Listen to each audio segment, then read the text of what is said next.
Hey Google, what's the temperature? In Houston, it's currently 40 degrees. Due to current wind conditions, it feels like it's 32. Oh my God, 32 degrees is freezing. Oh man, it never gets that cold in Houston. What? Today is that big day that I check the lottery winning numbers from yesterday to see if I won. Now, I just want to remind, before I check those numbers, I just want to remind you. Let's come over here for a second. Oh, by the way, if you have not entered my raffle, before I give you my lottery ticket numbers, if you have not entered my raffle for Mr. Buc'ees Munchkin here, you can do that. Check the description, click on that link, and sign up for the raffle. So far, there is 4 people signed up. That means you have a 1 in 4 chance. What's that? 25% chance of winning. Not bad. Let's have some more people sign up. So before I check my numbers, I want to remind you guys.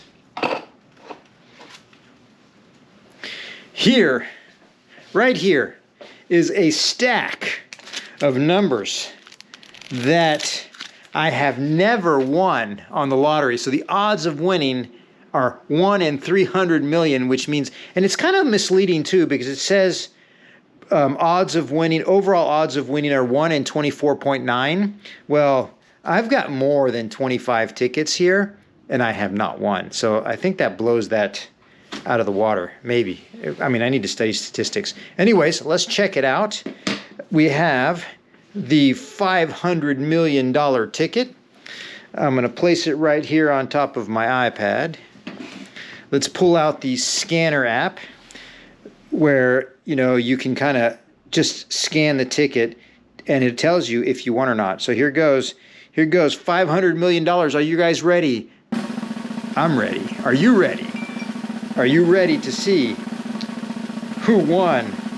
Well, I mean, it's not who won. If I won or lost. I've got the scanning app on. And all I got to do is align the camera right there. Boom! Here comes, here comes. What does it say? Not a winner. Do you see that, guys? Not a winner. I am not a winner, but I think you guys are going to win tonight with this interview that's coming up. I interviewed my brother. We're still talking about goal planning. He works as a business counsel for the Cold Spring School District in Santa Barbara, and he has helped that school through goal planning become one of the top schools in California. And the conversation we had was really helpful for me, and I hope it'll help you guys out. Here we go. Hello, Yuri. How you doing? Good. How are you doing, Erik? I'm doing great.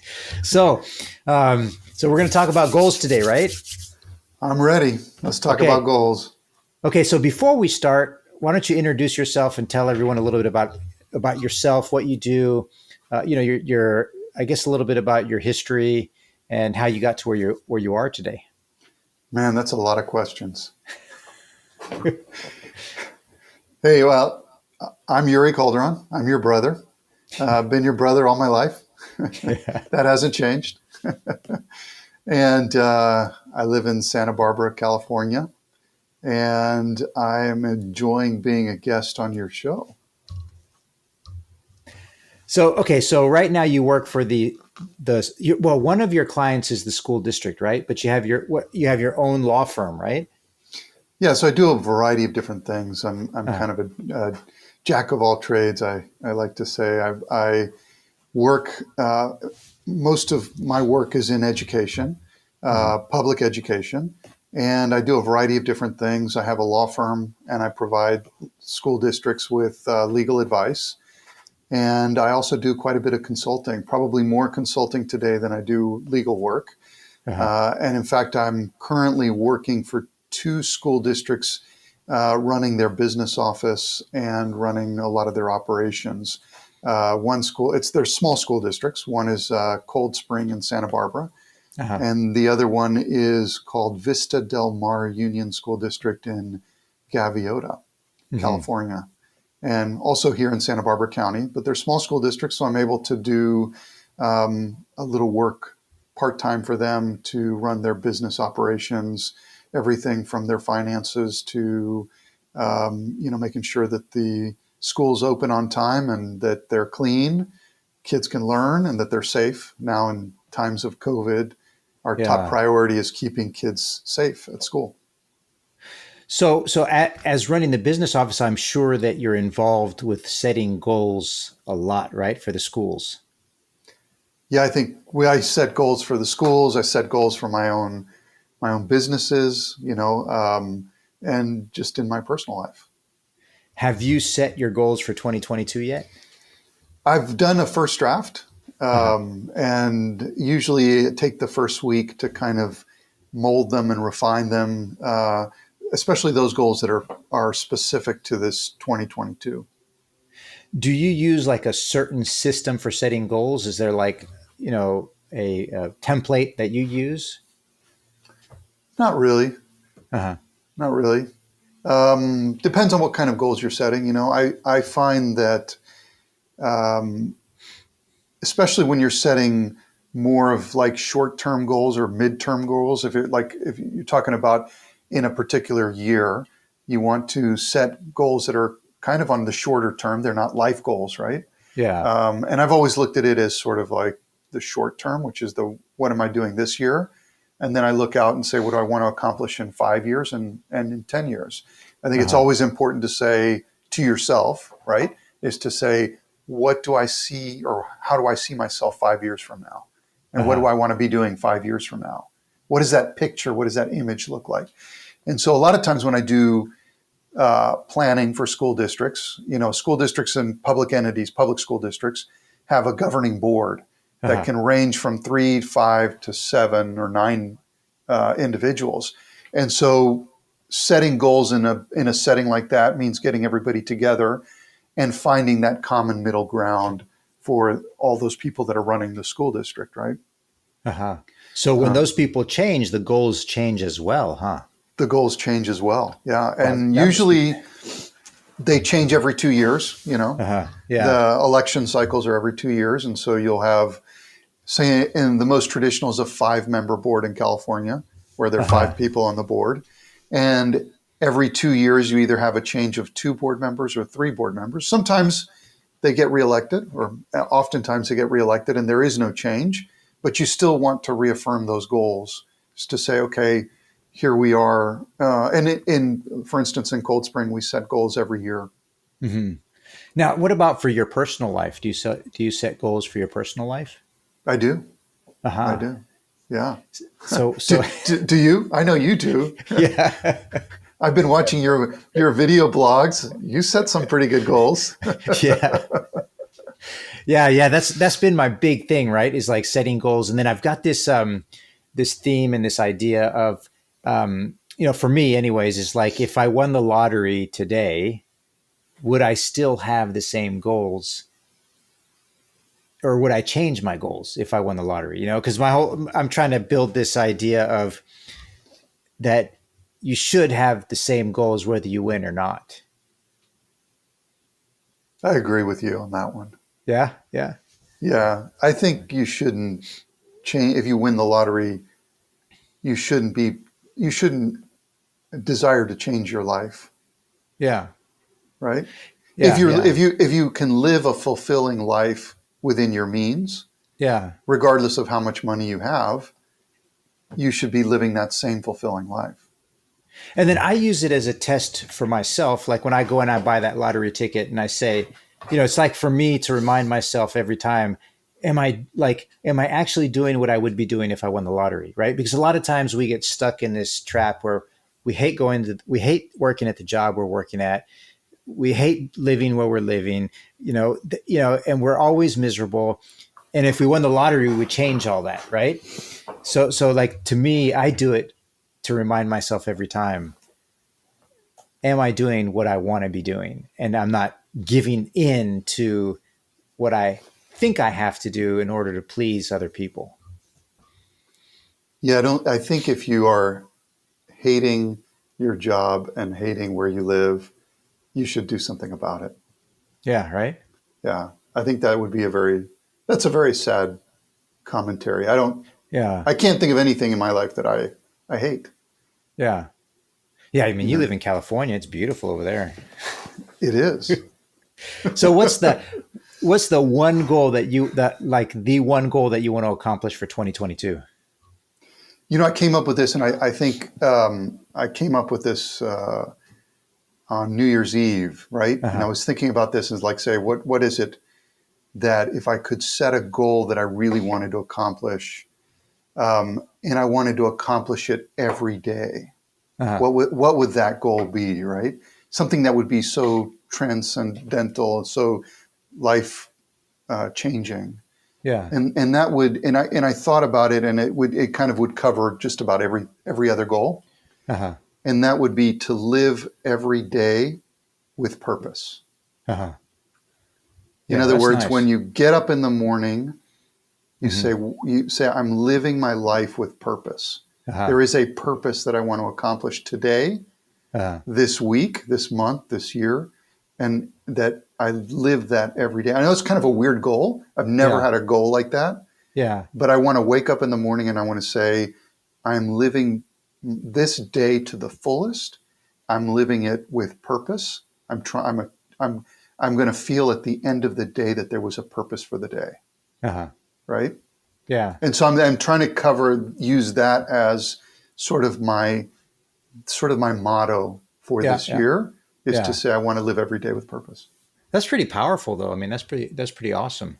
I think Yeah. so, right? I Yeah. think it Yeah. should be kind of meaningful.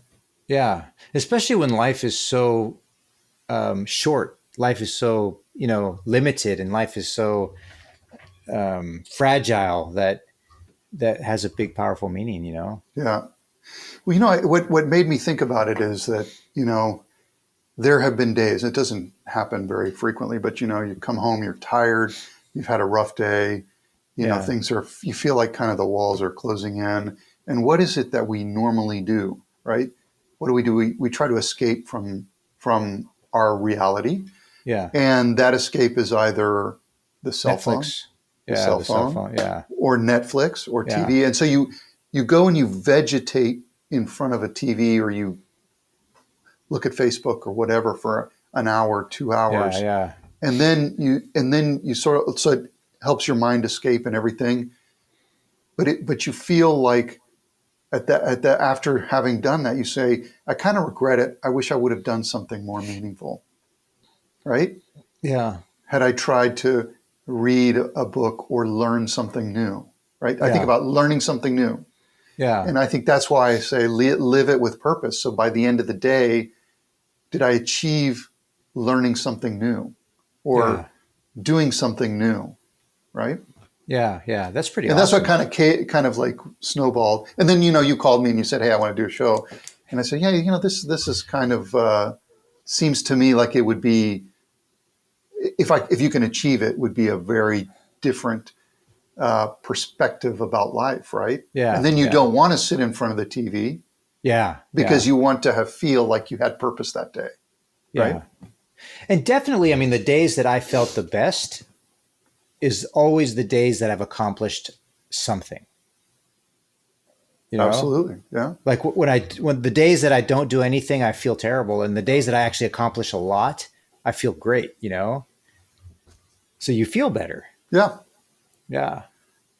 So I think that's kind of like my big goal for the year, right? Uh-huh. Now, have you set, like, I was reading this study by Gail Matthews I think it was from the Dominican Republic University, that he did a study that he said that people that write their goals down, create an action plan, share their goals with somebody, and then do a progress reports with that person, they're 40% more likely to accomplish those goals. Is that something that I mean, do you use, I'm sure with the school districts you do that, right? I mean, I'm sure, right? Absolutely. Yeah. And it's interesting. I mean, we get frustrated with this in the school districts because of the state.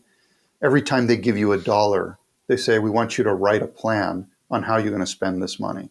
And, one of the things that we've done, especially at Cold Spring, which is, where I've spent a larger portion of time, is we've said, every time the state asks us to write a plan, we're going to layer those plans on top of each other. We're going to make sure that they mirror each other, because we know that we call it the LCAP.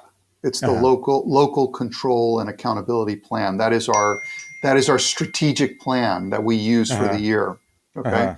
And so what we say is, every time the state says, okay, we're going to give you another $50,000, we're going to give you another $100,000, but we want you to write a plan. The thing that we do is we say, okay, this is our strategic plan. This is the plan that we live every day. And we're going to layer the other plans on top of it. So we're going to make sure that they mirror each other, that they are consistent with each other. And then I create this master matrix that shows where every dollar is being spent, but all the goals on the left-hand side are identical, right? Yeah, yeah. And so you can just go see where each dollar is being spent for each of those goals. And, right now, Cold Spring is it is the top performing school district in the state of California. And the reason for that is that strict adherence to that plan that's written out, that talks about what we do in cases where, children need more supplemental support. And then we've got a system for how we introduce supports for those kids, and to make sure that every child is performing at a very high level. And I got to say, a lot of this has to do also with the teachers, right? The teachers at the school are phenomenal. They're on board. They're on board. They understand what's going on. They understand how to plug these pieces in. And the other thing is that what the school does is it uses the special programs. We call them the specialist programs, which is art, music, science, engineering, STEAM, right? And they're integrated into the regular classroom. So if we know that the kids in a particular class are suffering in a particular area, or they're not getting a particular subject matter, we take the art and STEAM and music, and we create curriculum that supports and amplifies that particular area so that those kids perform better. And so all of that is inside of our plan. Yeah. And every time we get another dollar and we write another plan, they almost look identical because they overlay. Yeah. And the results have been phenomenal. I mean, it's written down. Yeah. It's the same plan we use every year, but every year we tweak it. Yeah. Every year you go in and you say, okay, what needs to be fine-tuned a little bit? Which direction do we go? In particular, right now with COVID, there's been a lot of changes, right? And things kids can do and can't do, and how do you keep them safe so that they're not, potentially, cross-contaminating each other with COVID if there's somebody ends up, asymptomatic at school. So different things like that, but all of that dovetails into having a tight-knit plan, living it every day. So it's not on the shelf. We live it every day. And then do you have meetings and progress reports? And I guess you do every year when you sit down and rewrite the plan, you're doing that progress report, right? Yeah. And it's also there's a system, right? And every year we go through that system, but it starts with getting input from all the stakeholders. Yeah. Parents, community members, teachers, classified staff, everybody kind of provides input. We do it through a survey. People tell us what they like, what they don't like, what issues they have. And all of that gets, reviewed carefully. And then, then we tinker with the plan, we change it, we adopt it by the board, and then we review it. And at the end of the year, we produce an overview of what we accomplished, what we didn't accomplish. In fact, how much we spent on each item in the plan. Yeah. And did we spend what we said we were going to spend on each of those items? And so it's a very detailed process.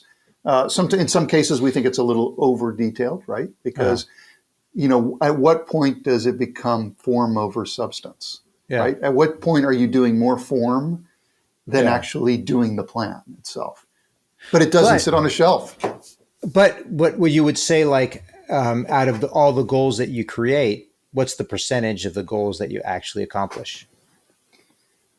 I would say that we shoot to accomplish all the goals, right? Yeah. Yeah. And I think this is, you and I have had a debate about this, and one of one of the debates is like, do you set a goal that is like so astronomically way out there that you're never Yeah. going to achieve it, right? Yeah. Yeah. And for us, we want to stair step it. Yeah. We want each year we want to set and let me tell you, once you start accomplishing those goals, it becomes harder and harder, right? Yeah. Yeah. Because when you start, we have a 97% meets and exceeds standards. Yeah. So 97% of our kids are meeting and exceeding standards. So Yeah. how do you stair step that even higher, right? Yeah. How do you get to 98, 99? Obviously, we would love to have 100%, and that's what we're shoot for. Yeah. But what we want to see is continual growth year over year in that area. And so that takes time. It takes a lot of work. So and it's all work, right? Now, if you took that same system and applied it to your personal life to create goals, then you would be so much more, your goals would be accomplished. Your life would be so fulfilling, but people don't do that, huh? They don't, but I can tell you that in every major accomplishment in my life, it's all been written down. And I know that sounds strange, but when I think about it, like when we first opened up the law firm in 2006, I mean, we had a detailed plan. It was probably 50 pages long.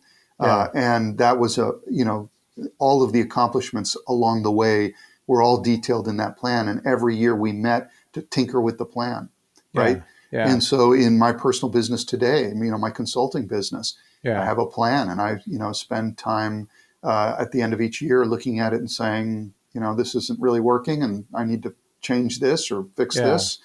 And you set it out. And I think, like you said, like the study shows. Yeah. And if nothing else, it's easy to sit around and say, I'd like to do this and that. But when you write it down, you're committing it. It's like almost like you're making a commitment. Yeah. And just like when we learn, right? When we used to do spelling in school, what was the best way to remember the word was to write it, right? Do you remember? Do you remember when we used to cheat? No. So I would try. It was so funny, Yuri. I'd make a cheat sheet, right, for class. I'd write it out, and I'd make a cheat sheet. And when I got to class to take the test, I didn't have to use the cheat sheet. Of course not, because you wrote it all down. I had written it all down. Yeah. That's pretty funny, but it's true, right? Yeah, that's the way you learn, is you write it down. And so, it's, I think it's also very satisfying process of writing it down. Do you use so for your personal goals and your business goals, do you have someone that like a coach or someone that you share that with in order to get that feedback, or is it just you just do it on your own? Today I do it on my own. I think at some point I did work, with different people. Like when we were working in 2006 when we opened the law firm. And that was Garcia Calderon Reese. I mean, that was a big venture for us. Yeah. We started with 13 lawyers and grew it to almost 40 something lawyers. And so, I mean, that was a major venture. And, at the time the partners would work together and we would share it amongst each other, and we would edit it with each other. And so that was and then there were periods of time where I tried Vistage and I tried different, coaching programs. I didn't find them as helpful, to be honest. I mean, for different people, different strokes, right? But today I find just, and now I have like an electronic tablet where I write stuff down. And, to me, that's more than enough. The other thing is that I've been very fortunate that I've been going through at Cold Spring at the school. The superintendent has us all on Stephen Covey's 7 Habits. He's great. Yeah, that's great. Yeah. And there's a special program for schools, and it's called The Leader in Me.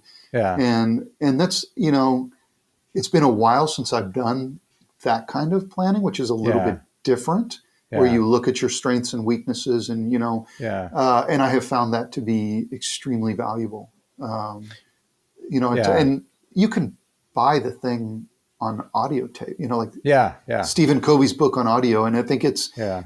it took me, I think, I don't know, a couple hours just to kind of get through it because I skipped through some of it. You Yeah. capture the stuff you want and let go of the stuff Yeah. you don't want.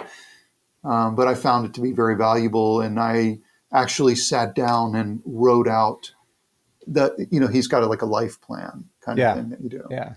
Yes. It's funny, Yuri, because when I was in Japan, and this was in 1994, and I was developing websites back then, and it was all HTML. It was really easy to develop a website back then. Now it's just so complex and complicated with JavaScript and CSS and all this stuff.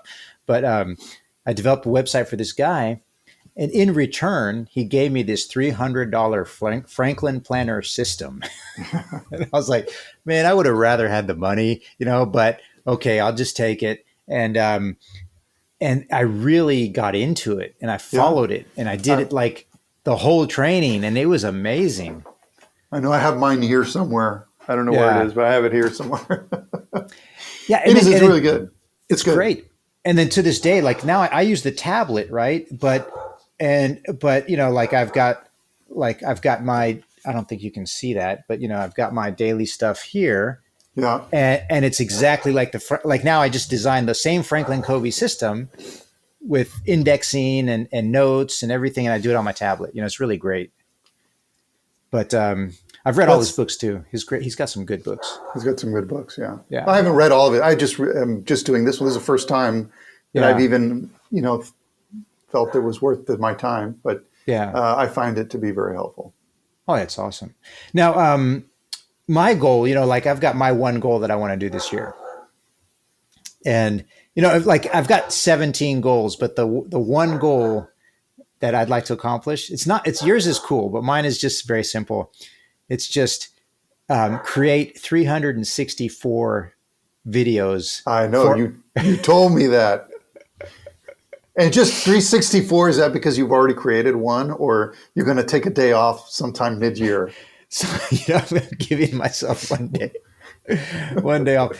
And but it's funny though, because last year I wanted it, and it's kind of funny how writing stuff down works. Writing it down actually works, but I wrote it down that I wanted to create 52 vlogs, one vlog a week for my YouTube channel. Well, I ended up taking a month or two off. So I thought I didn't accomplish that goal. But then when I was reviewing my goals today, I actually, instead of 52 videos last year, I actually created 77. So I actually exceeded but I had created like in 1 month, I had created 30 videos, which carried me over to, and then towards the end of the year, I stopped creating videos, period. But I did accomplish my goal. I wrote it down, Yeah. No, I was really impressed, Erik. I went on your channel, right? And I was looking, I was like, you have like over 100 videos on your channel. I was like, man, this guy's recording a lot. Yeah. Aren't you ever worried that something is going to come back and scare you? Like there'll be something you said, in video number 7 that you regret saying, and it's on the internet forever. Actually, it's kind of funny because I was talking to my son Taka yesterday, and he's like, Papa, you create some cringe moment videos. Like when he looks at them, he cringes. And I'm like, man, what are you talking about? I don't cringe when I see my videos. Now, let me tell you what I have. Actually, wait, hold on a second. Let me tell you how many videos I have. I have. It was like over 100. I think it's 177. So something like that. I was very impressed, Erik. Where's and I tell you, like, first of all, like, I know you're looking for that, but while you say that, I have to say that, I asked you to do a couple videos for the Cold Spring School. All of them are on they're linked onto the Cold Spring School website or, the superintendent's YouTube channel or whatever. They're all phenomenal. I mean, there's been other people that have come and they've done, videos for either the parent club or for the foundation. And your videos are professional level videos. And Thank you. You have been working with some mediocre quality stuff that I send you, right? I send you like this stuff, and you're like, dude, the audio sucks on this. Or, your image is a little out of focus. And somehow you're able to turn it into an amazing video. And so my hat off to you. Thank you. You have really made yourself an amazing, I think it's probably part of your goal setting and things to be a videographer, and to all the training and all the schooling you did for it. And I mean, it's very impressive. I'm very impressed. Well, definitely. I mean, and this goes back to the martial arts, right? And my martial arts training, and just what I've learned in that ethics, right, is continual improvement. Now, I started creating videos in 2005. I interned at 2 TV stations. I interned in 1 TV station. I worked at another TV station. I have produced thousands and thousands and thousands of videos. So if you look back to my first videos, like I look back to my first videos and I'm like, oh my God, did I make that? And I kind of enjoy going back to them and seeing the difference. So what they say is 10,000 hours, right? That's what you have to do is 10,000 They say hours. 10,000 hours. Yeah, they say 10,000 hours to become a professional. Yeah, expert. Yeah, which, I think is true. And I read that book, and I did a book review on my YouTube channel called Talent is Overrated. What world class performers... Oh, man, I forgot the name. I forgot the headline. But it's called Talent is Overrated, and it's all about you don't need talent to become really, really, really good. You just need continual practice. Yeah. Talent helps a little bit. Well, I guess that's a matter of opinion, right? Commitment and hard work. And beat talent every day. True. But the commitment and hard work is what creates the talent. Yeah. And I agree with you. If someone has talent, okay, so for example, I hate to admit this, but I have a lot of talent in the martial arts, right? And so my hard work and my commitment and my talent have really made me exceed like a lot of people, in the same art that I do, right? A lot of people, So I think it does make a difference if you have some talent and you put in the hard work. Yeah. So, it's been great talking to you, Yuri. I mean, I really love this conversation. Yeah. And I hope it helps people.